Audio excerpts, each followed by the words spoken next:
This event is rock bottom.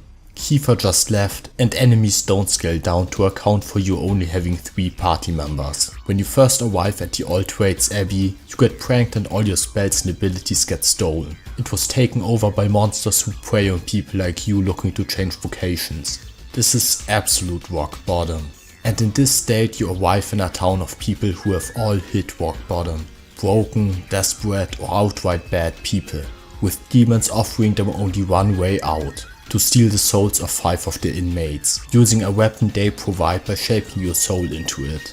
In the Laka video I concluded that Dragon Quest VII's view of souls is similar to the divine spark that is spoken of in Gnostic tradition. I believe that still applies, although the soul here as a physical and moldable thing has a few implications. Of automata hearts were the actual physical manifestation of their souls, that would have been even better proof, but whether they are is still ambiguous.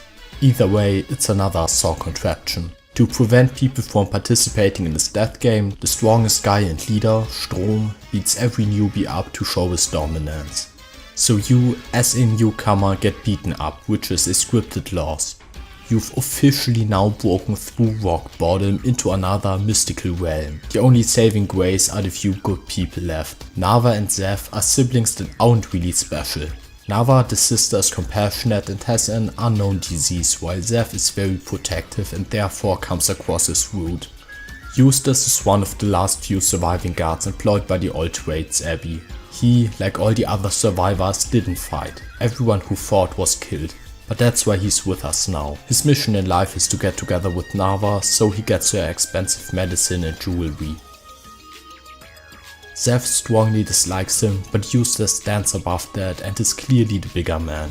The guy Eustace gets all the expensive gifts from is Fingers, a thief that wants to become an Abbey guard, which is why he's doing Eustace, one of the last members of the Abbey guard, all these favors.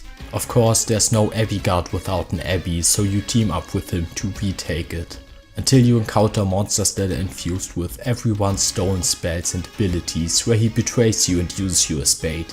This is your second scripted loss.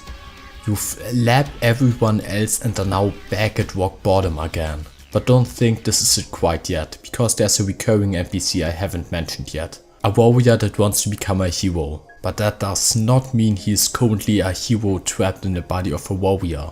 Instead he's a scumbag. He takes the deal, the demons forge his soul into a sword and he uses it to start slaying. He only gets 4.5, but the demons say that's good enough and take him away. So neither Strom nor you could prevent this. Another lap down. But there's no point in sulking.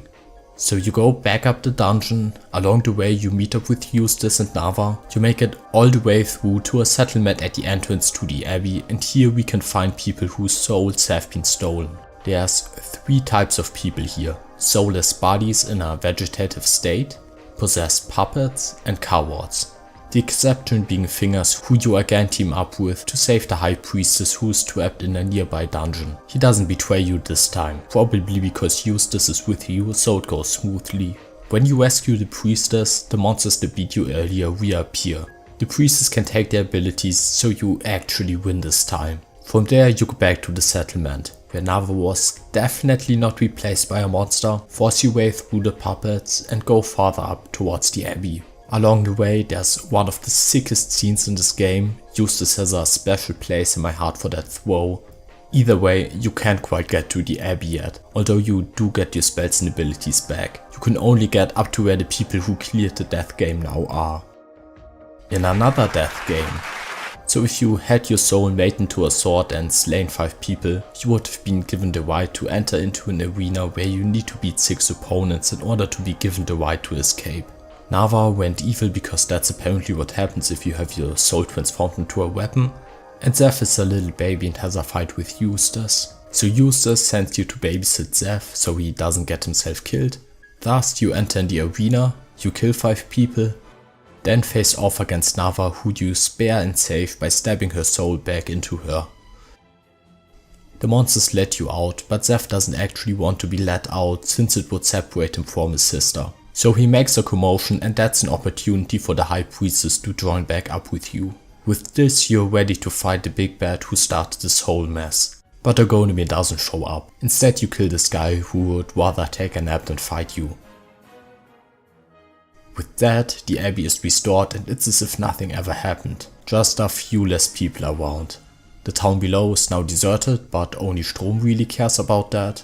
In the present there are bandits where the town was, but they aren't a real threat. The only reason they are even noteworthy is because one of their members, the illustrious Swag Man, Fingers, if you remember, tried so hard to become a guard member, but he straight up refuses because he would rather stay a thief.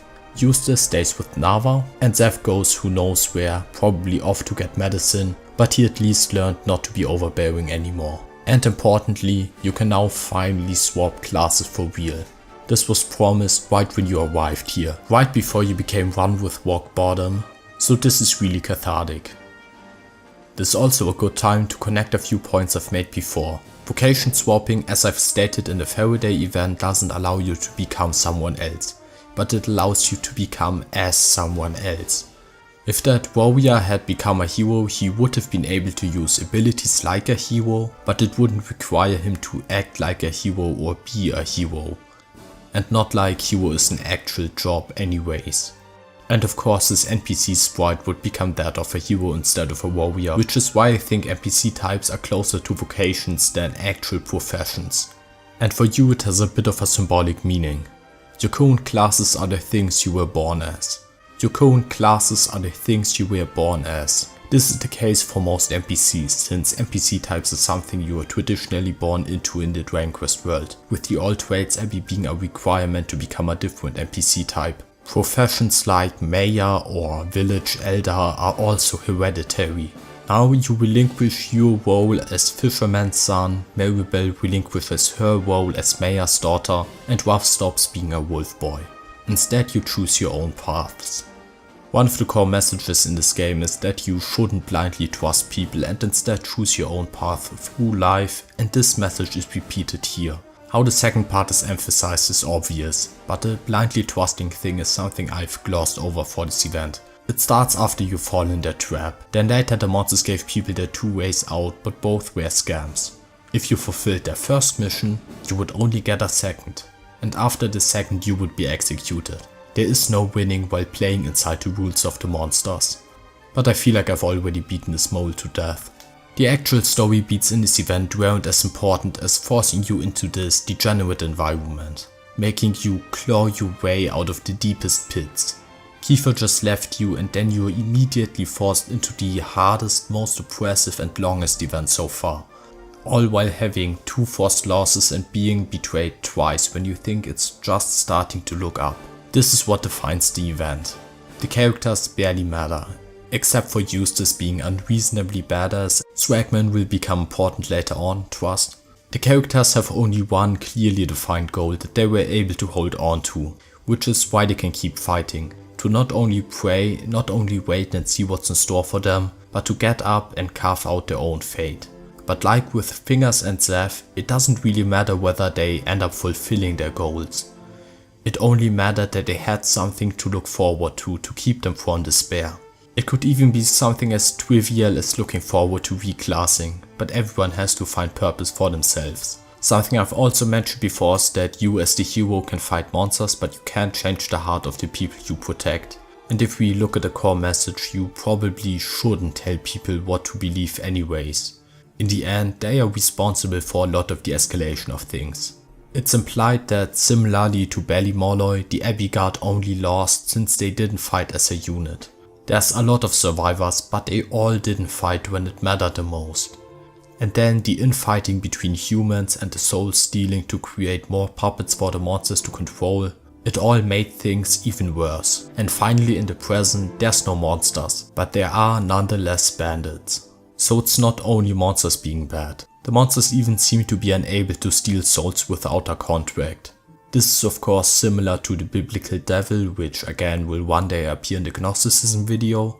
They also require consent to turn someone's soul into a weapon. A human on the other hand can steal as many souls as they want and don't need a contract. This also makes people more dangerous since they are harder to predict. But again, Dragon Quest VII has a clear message about compassion, that even these people, like Nava who tried to steal your soul, are worth saving. So unlike Ballymolloy, the situation wasn't set up to fill people with despair, which could then possibly fuel Ogodemir's power, but instead it was for the concrete gathering of souls. Also, I can't for certain say whether taking away your spells and abilities takes consent that they tricked you into giving, but I believe they just took them and they have nothing to do with souls. So now, a few more unrelated thoughts.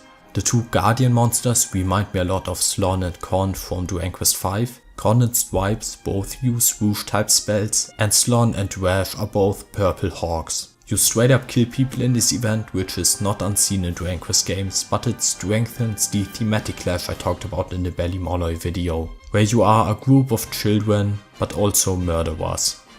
Kiefer changed class from Prince to Guardian in the last event, so it's not like he missed out on class switching. He was a step ahead of you. I'm assuming his will was so strong or something that he didn't need an Alltrades Abbey even though normal people need it.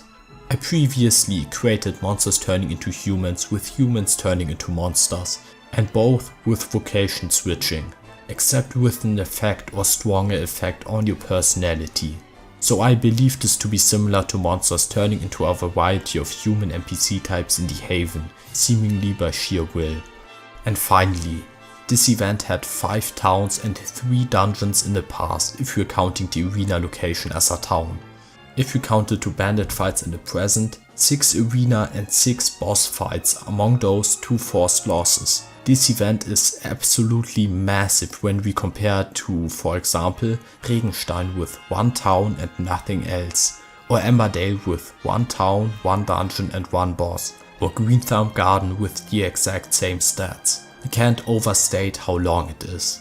I already covered a lot of the rules for the Dragon Quest VII world like souls and class switching, and those stayed the same, which is why I could make this video a reasonable length. But don't let that fool you. This event feels monumental and was one of the few parts of the game that I vividly remembered, not particularly because of the strength of the story it told, but because of when and how it was told.